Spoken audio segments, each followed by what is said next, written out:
Assalamualaikum warahmatullahi wabarakatuh. Perkenalkan, saya Putri Nurhaliza dengan NIM 220591174. Pada video kali ini, saya akan mengerjakan tugas analisis regresi logistik sesuai dengan video tutorial yang diberikan. Dalam video kali ini, saya akan menjelaskan tahap demi tahap, mulai dari tahap pengolahan data hingga hasil akhirnya. Jadi sebelum masuk pengolahan data, saya akan memperkenalkan terlebih dahulu apa itu analisis regresi logistik secara singkat.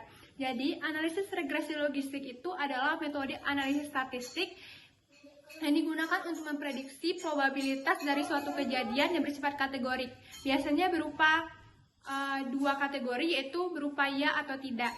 Analisis ini digunakan untuk mengetahui seberapa besar pengaruh satu atau lebih variabel independen terhadap kemungkinan terjadinya suatu peristiwa. Jadi dalam melakukan analisis ini saya menggunakan SPSS untuk melakukan analisisnya. Jadi langsung saja berikut ini saya tampilkan tahap demi tahap proses pengolahan data yang saya lakukan.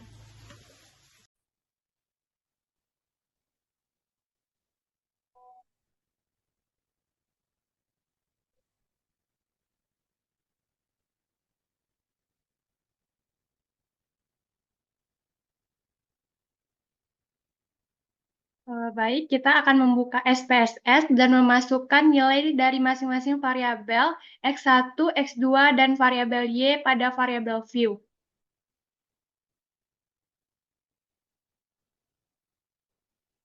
Nilai datanya sudah ada pada Excel, lalu kita inputkan terlebih dahulu pada variabel view pertama, yaitu untuk variabel X1, pada nilai desimal kita jadikan 0 untuk menu measure. Untuk menu measure, kita pilih nominal karena bentuk dari masing-masing variabel adalah nominal. Begitu juga untuk seterusnya, yaitu untuk variabel X2 dan Y.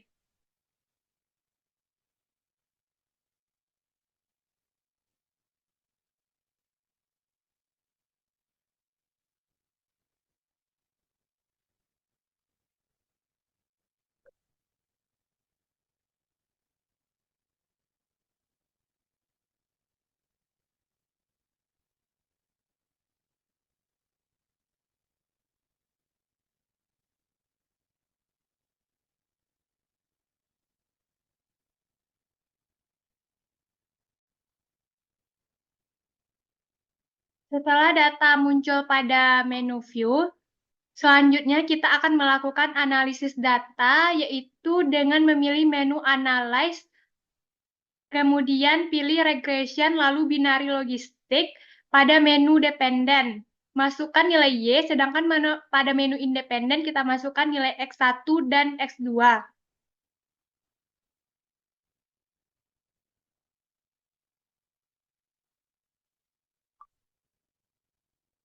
Selanjutnya yaitu kita pilih Save, lalu centang kotak probabilitas, Group Membership, lalu klik Continue.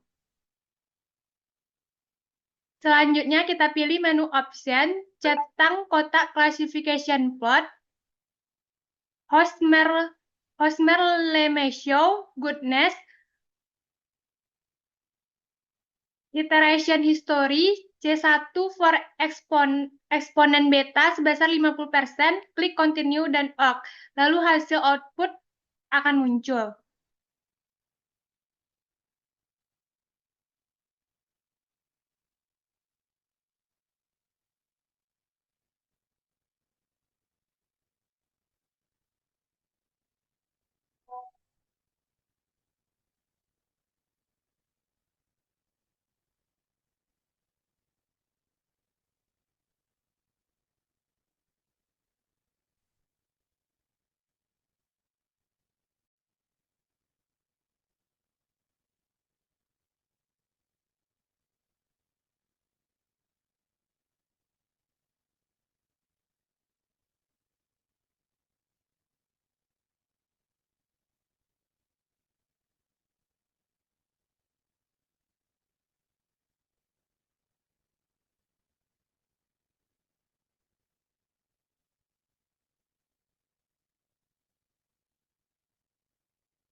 Kemudian selanjutnya yaitu kita akan melakukan interpretasi data dari hasil output SPSS yang mana langkah pertama yaitu kita menguji kelayakan model regresi menggunakan Hosmer and Lemeshow test dengan hasil output sebagai berikut.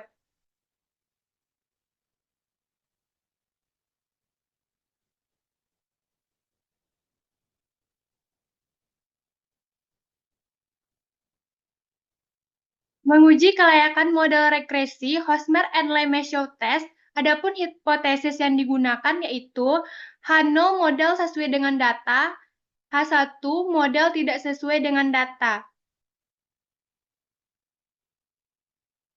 Keputusan yang digunakan adalah H0 ditolak jika nilai signifikan kurang dari 0,05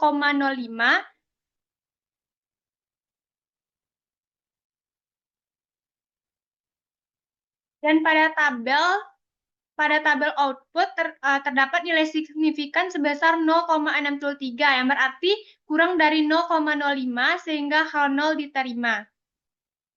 Sehingga diperoleh kesimpulan model sesuai dengan data.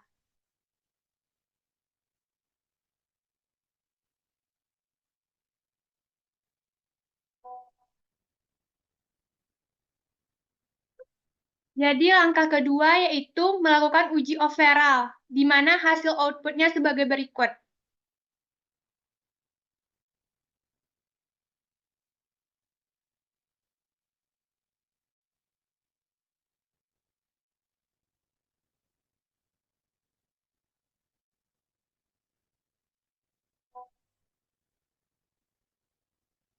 Adapun hipotesis yang digunakan yaitu H0 tidak ada pengaruh variabel independen secara stimulan terhadap variabel dependen.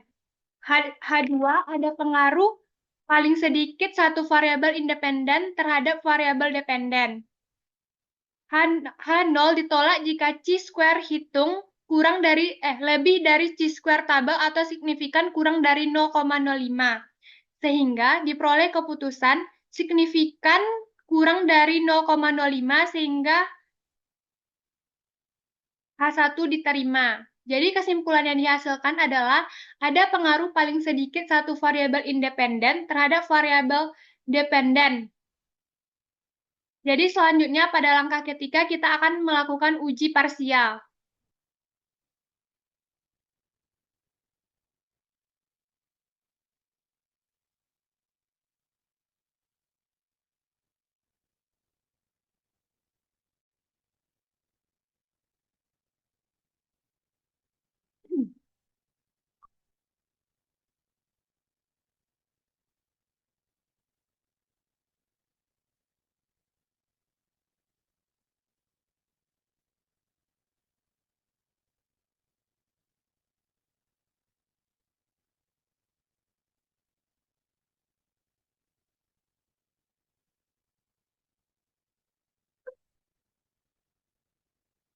Nah, jadi di langkah ketiga ini kita akan melakukan uji parsial yang mana adapun hipotesis yang digunakan yaitu H0 konstanta atau koefisien regresi tidak signifikan.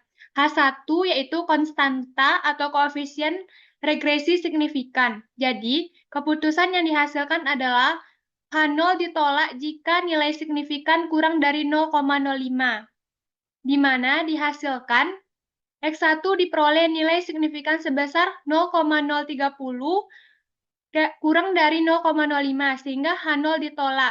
X2 diperoleh nilai signifikan sebesar 0,293 kurang dari 0,05 sehingga H0 diterima konstan. Diperoleh nilai signifikan sebesar 0,05 lebih dari 0,05 sehingga H0 ditolak. Sehingga kesimpulan dari hasil uji parsial sebagai berikut. Variabel X1 tidak signifikan terhadap variabel Y, sedangkan variabel X2 berpengaruh signifikan. Selain itu, konstanta juga tidak signifikan terhadap variabel Y.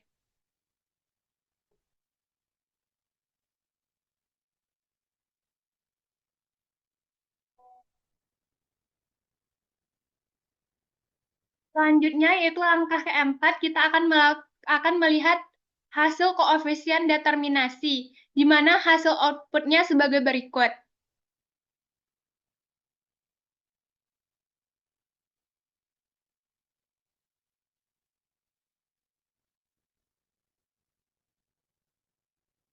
Yang mana koefisien determinasi itu adalah kemampuan variabel independen dalam menjelaskan variabel dependen secara keseluruhan, di mana pada analisis ini diperoleh bahwa variabel independen X1 dan X2 mampu menjelaskan variabel dependen sebesar 29,2%, sedangkan sisanya 70,8% dijelaskan oleh variabel lain di luar model. Jadi langkah selanjutnya itu langkah kelima adalah melakukan klasifikasi tabel.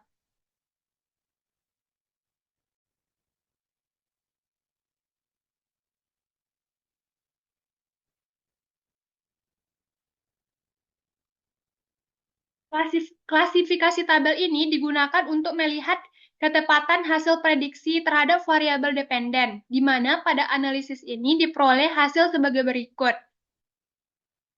Persentase untuk ketepatan prediksi variabel dependen Y secara keseluruhan sebesar 73,7%, di mana persentase ketepatan yang memiliki 0 sebesar 74,4% dan tidak dapat diprediksi sebesar 25,6%. Sedangkan persentase ketepatan yang memilih 1 sebesar 73% dan tidak dapat diprediksi sebesar 27%. Jadi langkah terakhir adalah membentuk model regresi logistik.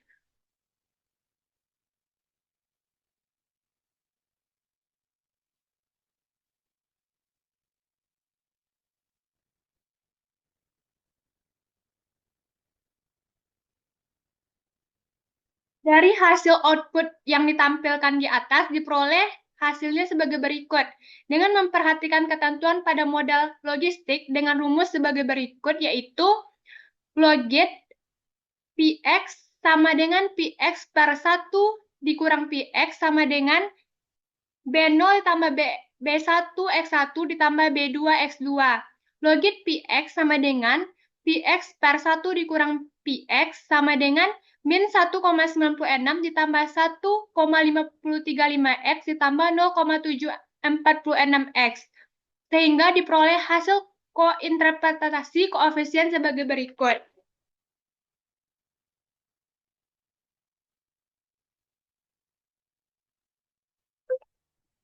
Yaitu intercept min 1,96 jika X1 dan 0 dan X2 sama dengan 0, maka log odds dari kejadian adalah min 1,1946. Ini berarti peluang awal kejadian cukup kecil karena nilainya negatif. Yang kedua itu koefisien X1 1,535.